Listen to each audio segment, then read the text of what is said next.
Baik, Assalamualaikum warahmatullahi wabarakatuh dan salam sejahtera. Ada beberapa soalan yang telah ditampilkan oleh beberapa pihak berkaitan dengan penjelasan berhubung dengan peruntukan perlembagaan persekutuan, secara khususnya berhubung dengan kuasa kebawadulian yang di-Pertuan Agong dan Majlis Raja-Raja dan urus tadbir negara. Sebelum saya merungkai dan memberi penjelasan mudah berkaitan perkara ini, saya percaya perlu terlebih dahulu kesemua rakyat Malaysia yang prihatin, yang ingin tahu dan mendalami perkara ini, dapat memahami bahawa perlembagaan persekutuan ini dia bukannya satu dokumen yang diwujudkan secara batu bersurat. Ianya bukannya suatu dogma ataupun tuntutan yang khusus yang boleh dibaca melalui merujuk kepada cuma satu dua bahagian daripadanya. Perlembagaan persekutuan mana-mana negara hendaklah dibaca secara syumul, secara keseluruhannya. Kerana yang pertama, perlembagaan kita ni daripada muka surat pertama sampai ke habis cuma mengandungi 183 perkara sahaja, yang bermakna bukan kesemuanya telah ditulis satu persatu secara khusus sampai ke tahap orang menyoal di manakah dia dalam perlembagaan dikatakan ini kuasa hakim, itu kuasa agung dan ini kuasa Perdana Menteri dan sebagainya. Itu bukan cara untuk menjawab apakah peruntukan perlembagaan. Pada dasarnya, pembelajaran konsep takrifan atau tafsiran perlembagaan pun memakan masa lebih kurang 6 bulan di universiti yang mengeluarkan ijazah perundangan. Bayangkanlah, perkara-perkara ini untuk didalami dan untuk dihalusi adalah satu perkara yang bukannya boleh dibuat oleh sebarangan pihak, tetapi perlu dipahami dengan mendalam. Ya, apa yang menjadi persoalan yang hakikatnya adalah apa yang dinyatakan dengan jelas di dalam bahasa jelasnya dalam perlembagaan adalah perkara yang menjadi peruntukannya. Tapi apa yang dilarang di dalam perlembagaan adalah perkara yang tidak boleh dilakukan. Perkara-perkara yang tidak dinyatakan secara khusus tetapi menyokong atau membantu dan menjadi teraju kepada perkara yang boleh dilakukan adalah sah di bawah perlembagaan persekutuan. Tapi sebaliknya, jika perkara-perkara yang tidak dinyatakan tapi adalah salah dari segi konsep keseluruhan perlembagaan, tidak dibenarkan di dalam perlembagaan. Itu secara ringkasnya. Ya. Untuk sesiapa yang ingin membelik dan membaca mana-mana daripada bahagian perlembagaan persekutuan.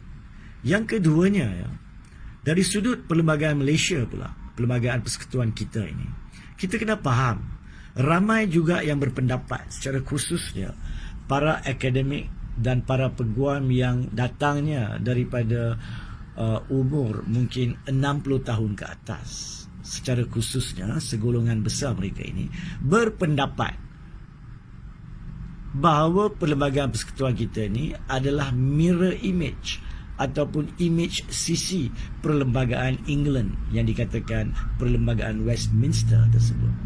Bagi saya, dengan penuh hormat saya mengatakan itu adalah satu tanggapan yang tidak tepat, malah khilaf.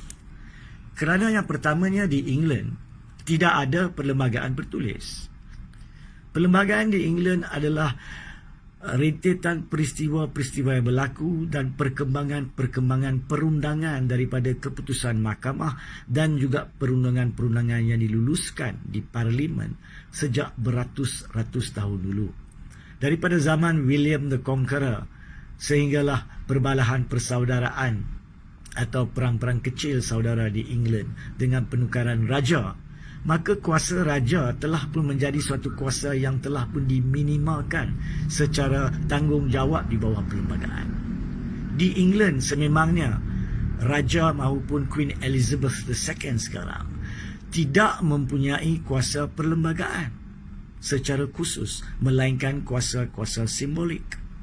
Dan pada masa England menjadi suatu kuasa besar di dunia pada tempoh kurun ke-16, 17, 18 dan 19 secara khususnya, maka sememangnya ahli-ahli politik dan negara England lebih selesa meletakkan simbol raja ataupun Queen Elizabeth tersebut sebagai melambangkan sifat monarki yang menjadi simbol negara tersebut tanpa kuasa khusus. Tapi di Malaysia lain. Apabila Malaysia diperintah pada masa itu, seperti mana negara-negara lain di England, contohnya India juga, maka bila kemerdekaan diberi, maka negara-negara terbabit, kerajaan England telah menubuhkan Suruhanjaya perlu bagi tujuan mendraft dan meluluskan perlembagaan mengikut selera keperluan adat dan undang-undang negara terbabit. Begitu juga Malaysia. Di Malaysia pada masa itu terdapat negara-negara kecil seperti Kedah, Perak, Selangor, Johor, Terengganu, Pahang, Kelantan, Perlis dan sebagainya yang telah pun melalui sultan-sultan dan raja-raja mereka berbesar hati untuk mengeluarkan ataupun melepaskan hak mereka ke atas negara mereka dan menjadikan negara mereka itu sebahagian sebagai negara Malaysia, di mana mereka mengambil sifat sebagai negeri. Oleh kerana itulah kedudukan Majlis Raja-Raja, iaitu yang mewakili Sultan dan Raja, dan kedudukan yang di Pertuan Agong di bawah perlembagaan bukan bersifat simbolik. Ianya mempunyai peranan yang penting yang membantu untuk menyelia dan semak serta imbang ketiga-tiga cabang kerajaan yang lain, iaitu executive, legislature yakni parlimen dan judiciary yakni kehakiman. Maknanya Kebawah-Duli yang di Pertuan Agong sepatutnya dan sewajibnya di bawah Perlembagaan Persekutuan terletak di atas sebagai cabang utama, cabang penyelia di atas ketiga-tiga cabang ini yang tidak wujud di England.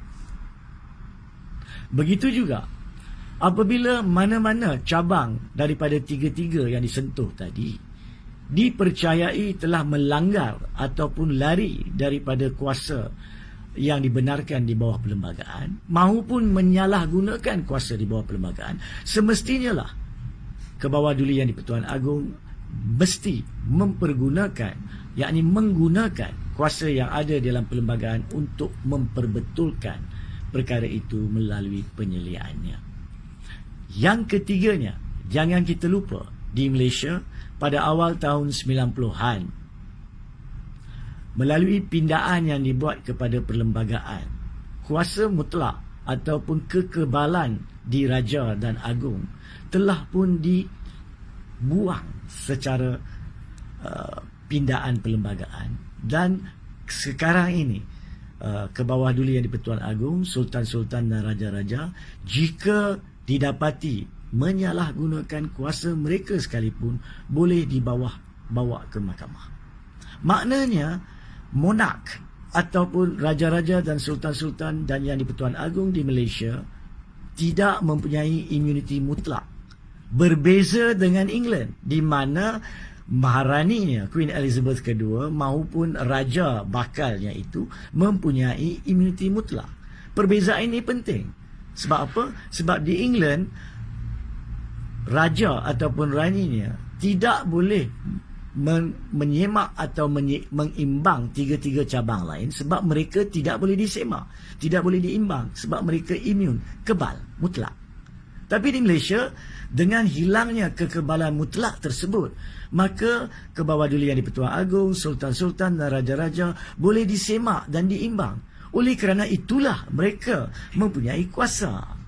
Baginda-baginda tuanku mempunyai kuasa dan tanggungjawab sebagai cabang penyelia yang keempat yang menyemak dan mengimbangi kuasa-kuasa eksekutif, kuasa-kuasa legislatur dan kehakiman di bawah Perlembagaan Persekutuan Malaysia. Saya akan susuli satu lagi komen berkaitan secara khusus kuasa yang di-Pertuan Agong ini berpandukan kepada perkara 40 dan perkara 150, yakni sama ada dalam setiap keadaan dan setiap masa Kebawah Duli yang di-Pertuan Agong wajib mengikuti nasihat Perdana Menteri. Tapi dengan fahaman latar belakang perlembagaan ini, saya harap kupasan saya selanjutnya akan dapat difahami dengan lebih mudah. Sekian, terima kasih.